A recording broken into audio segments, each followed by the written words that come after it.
Well, how do we get exposed to this ultraviolet radiation? It's everywhere. It's when you're walking outside to pick up your mail, if you're walking down the street to do some shopping, if you have a sunroof, if you have a convertible, if you just drive in a car, it comes through your windshield, it comes through a window next to your office at work. If you sit in a highly fluorescent lighting atmosphere, it's coming through some of the fluorescent lights. So we have to do something that's going to prevent some of the damage on a day-to-day basis. And then it's out there when we go swimming and we go to the beach and we go skiing.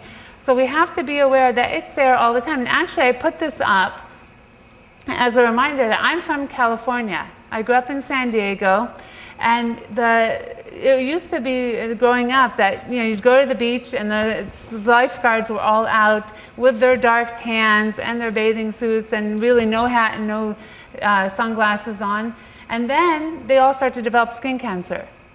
So the law in California changed such that you had to mandatorily afford these lifeguards a place of shade, so that when they're out there trying to do their job, they can't just be in the sun, and they have to have shade offered to them as well. And if we go skiing, the sand itself reflects 25% of the sun rays, but if you go skiing, the snow reflects 80%. And you're already up at a much, much thinner atmosphere, so you're already going to be hit by more rays.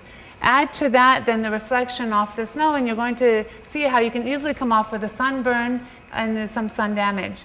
On a cloudy day, this is when I see the most sunburns out there, because people think it's cloudy, I don't have to go out and use any protection, and then they get burned because they either didn't pay attention or it just snuck up on them. Heat doesn't give you sunburns. So just because it's not hot when it's cloudy, you shouldn't give you that false sense of protection.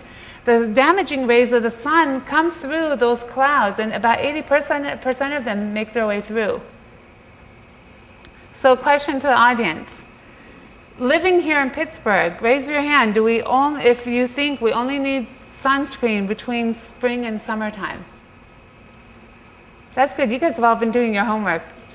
So it's not true. We need sunscreen all year long. And the reason for that, is that there are two forms of rays that come at our skin. UVB, which is ultraviolet B, UVA, which is ultraviolet A.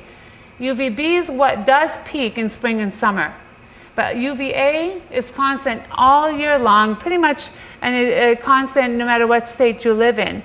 UVB, on the other hand, is more prevalent in certain states depending on your latitude. UVA is there whether you're in Pittsburgh or LA or the Midwest.